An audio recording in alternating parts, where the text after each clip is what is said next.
બોટાદમાં કેટલાક ખેડૂતોના પ્રશ્નોને લઈને આમ આદમી પાર્ટીના રાજુ કરપડા અને આમ આદમી પાર્ટીના કેટલાક નેતાઓ આંદોલન શરૂ કરે છે। આ આંદોલનમાં કપાસના ભાવની વાત હોય કે અન્ય મુદ્દાઓ હોય, આ તમામ મુદ્દાઓને લઈને મોટી સંખ્યામાં ખેડૂતો અહીંયા મહાપંચાયત સંમેલનનું આયોજન થાય છે અને જેમાં મોટી સંખ્યામાં ખેડૂતો ઉપસ્થિત થાય છે। ત્યારે પોલીસ અને આ ખેડૂતો વચ્ચે ઘર્ષણના દ્રશ્યો સામે આવ્યા છે અને આ બાબતે આમ આદમી પાર્ટીના ગોપાલ ઇટાલિયા શું કહી રહ્યા છે તે વિશે વધુ ચર્ચા કરીએ। નમસ્કાર, ક્રાઇમ આવાજ ન્યૂઝમાં તમારું સ્વાગત છે અને હું છું તમારી સાથે તમારો નાનજી ઠાકોર। આજે વાત કરવી છે બોટાદની। બોટાદમાં મહાપંચાયત સંમેલનનું આયોજન કરવામાં આવે છે। આ સંમેલનમાં અન્ય ગ્રામ્ય વિસ્તારમાંથી પણ ખેડૂતો મોટી સંખ્યામાં પધારે છે। અહીંયા શાંતિપૂર્ણ આ આંદોલન શરૂ કરવામાં આવે છે। માંગણીઓ હોય છે કે કપાસના ભાવ મળતા નથી। આદમી પાર્ટીના નેતા રાજુ કરપડા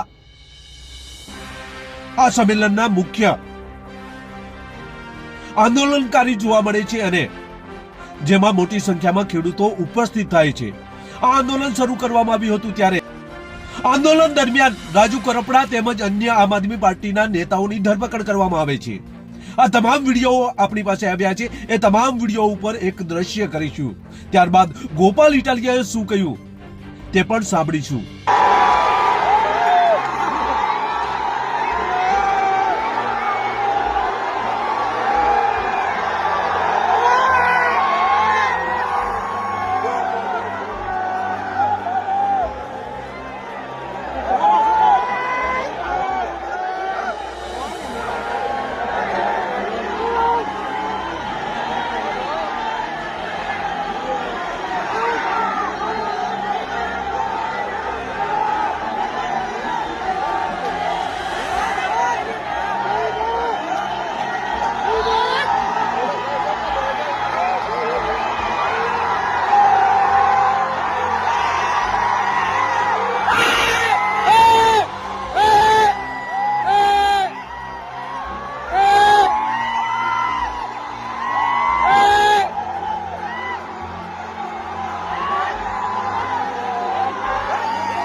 હું મરી જાય છે 1 મિનિટ તમે શાંતિ રાખો મારો ભાઈ તમારી મારો બાપ મહેરબાની તમારી શાંતિથી વાત કરે છે બંધાઈ ના નુકસાન 2 મિનિટ મને ફોટો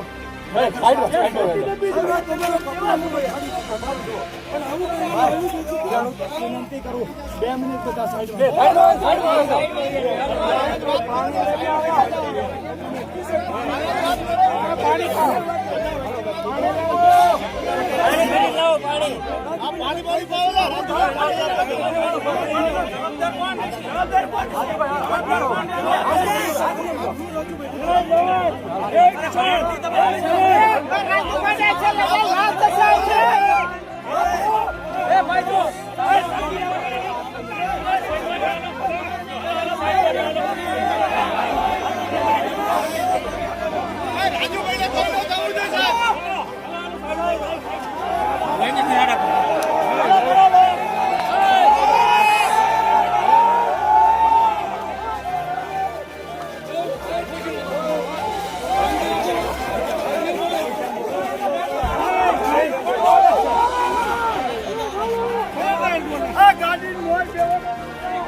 ગુજરાતમાં ખેડૂતોની માંગણીઓને લઈને આ મહાપંચાયત સંમેલન યોજવામાં આવ્યું હતું, જેમાં મોટી સંખ્યામાં ખેડૂતો ઉપસ્થિત થયા હતા. આમ આદમી પાર્ટીના નેતાઓ પણ હતા.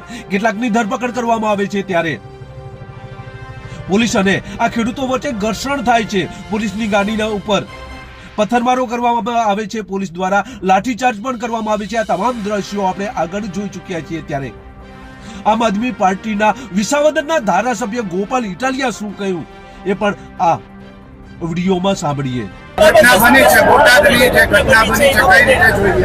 બોટાદમાં છેલ્લા 3 દિવસથી શાંતિપૂર્વક રીતે આંદોલન ચાલતું હતું. ખેડૂતો ભજન કીર્તન કરતા હતા, ભગવાનનું નામ લેતા હતા અને પોતાની વ્યાજબી માંગણી સત્તાધીશો સામે મૂકતા હતા. કોઈ એમાં બિનજરૂરી કંઈ હતું નહીં. આજે રાજુભાઈ અને ઈશુદાનભાઈ ગઢવીના નેતૃત્વમાં એક કિસાન મહાપંચાયતનું આયોજન હળદર ગામે કરવામાં આવ્યું હતું. શાંતિપૂર્વક રીતે કિસાન મહાપંચાયત ચાલુ હતી.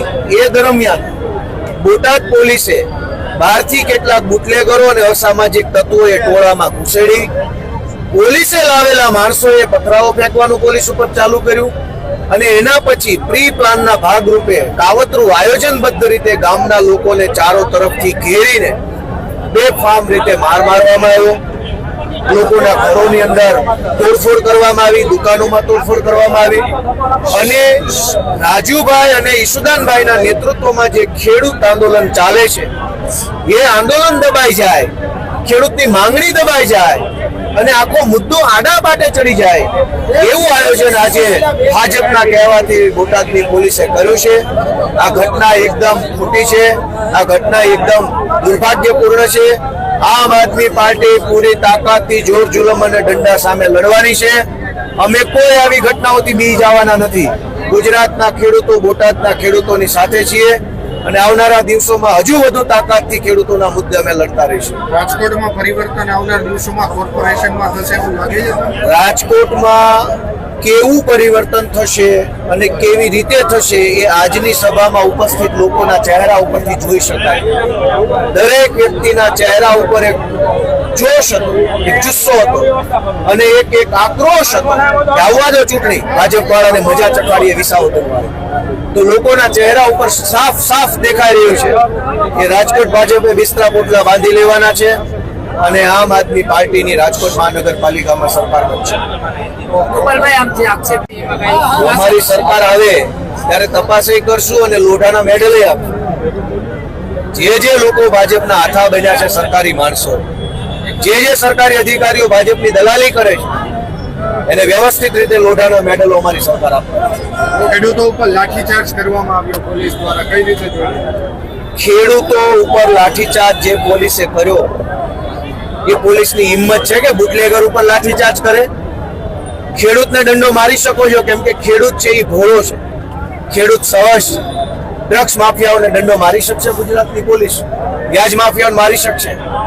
વ્યાજ mafia, drugs mafia, contract mafia, શિક્ષણ માફિયાનું કશું જ ન કરી શકનારી પોલીસની તાકાત ખેડૂતો ઉપર કેમ ડબલ થઈ જાય?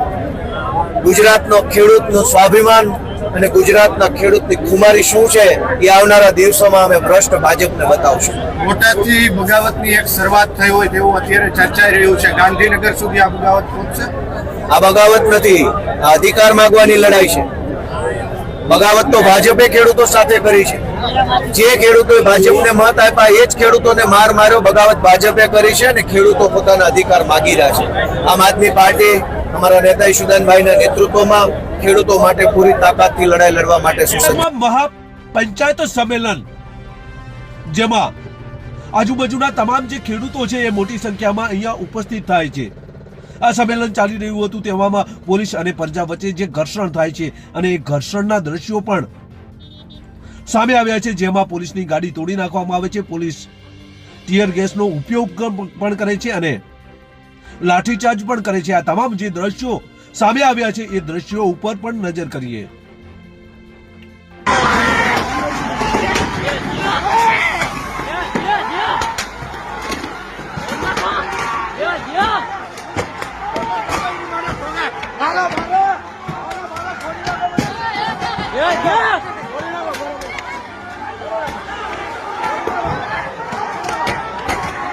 આદમી પાર્ટીના આ તમામ નેતાઓ આક્ષેપ કરતા નજરે પડે છે.